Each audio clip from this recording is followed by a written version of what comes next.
Hello everyone, good morning সবাইকে। তো আজকে ব্রেকফাস্টে ভাবলাম কি খাই, তো বাড়িতে পাস্তা ছিল তাই ভাবলাম পাস্তা বানানো যাক। তো আজকে তাই বানিয়ে ফেললাম এগ চিকেন পাস্তা। তো ফার্স্টে এগ চিকেন পাস্তা বানাতে কী কী লাগছে দেখে নাও। গরম করতে বসিয়ে দিলাম, তার মধ্যে পরিমাণ মতন পাস্তা, নুন আর একটু তেল দিয়ে সেদ্ধ করতে বসিয়ে দেবো।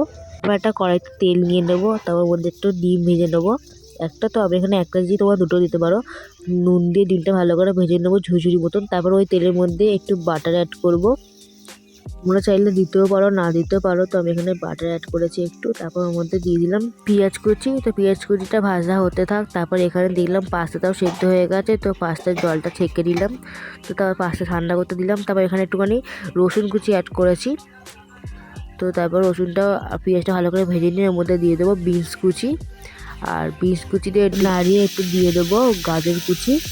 তো গাজর কুচি দিয়ে নাড়িয়ে তারপর ভালো করে একটু সব সবজিগুলো ভেজে নেবো। তারপর এখানে অ্যাড করলাম আলু। তো তোমরা আলুটা দিতে পারো, না দিতেও পারো। তো এখানে আমি আলু অ্যাড করেছি। তারপর একটু একটা কাঁচা লঙ্কা কুচি করে দিই। তারপর অ্যাড করেছি ক্যাপসিকাম কুচি। তো ক্যাপসিকাম কুচি দিলে খুবই টেস্টি হয় খেতে।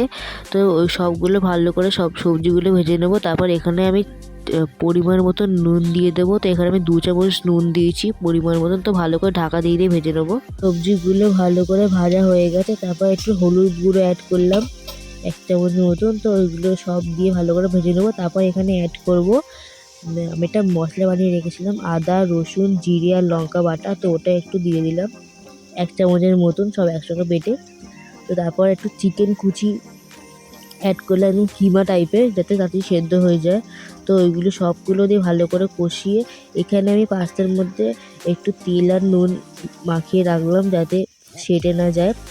তো তারপরে এখানে একটু গুঁড়ো লঙ্কা অ্যাড করলাম ঝালের জন্য। তারপর একটু সয়া সস আর একটু রেড চিলি সস অ্যাড করলাম 1 চামচ মতন। তো তোমরা যেরকম ঝাল খাবে দেবে। তারপরে পাস্তাটা দিয়ে দিলাম, দিয়ে ভালো করে লো হিটে ভাজবে যাতে পাস্তাটা লেগে না যায় নিচে। তো আমি এখানে ভালো করে ভেজে নিচ্ছি। তারপর আমি এখানে অ্যাড করব একটু ম্যাগি মশলা। তো ম্যাগি মশলা দিয়ে আবারও ভালো করে ভেজে নেব। তারপর অ্যাড করলাম টমেটো কেচাপ। তো ওটা দিয়ে ভালো করে সবগুলো ভেজে নেব। তো একটু ভালো বেশি করে ভাজতে হয়, নাহলে টেস্ট হয় না। তো যত ভাজে তত টেস্ট হয়। তো একটুখানি টমেটো কেচাপ অ্যাড করলাম। তো দিয়ে তারপর মধ্যে যে ভাজা ডিমটা রেখেছিলাম কিমা করে, ওই ডিমটাও অ্যাড করে দিলাম। তো সবগুলো ভালো করে ভেজে নেব। তো আমাদের এগ চিকেন পাস্তা কমপ্লিট। তো খুবই সুস্বাদু খেতে হয়েছিল, হেভি টেস্টি খেতে। তো আমার তো খুবই ভালো লেগেছে খেয়ে। বাড়ির সবাইও খেয়ে বলেছে খুবই সুন্দর হয়েছে। তো আমাদের ব্রেকফাস্টে একদম জমে গেছে এগ চিকেন পাস্তা দিয়ে। চলো আজকের মতন টাটা।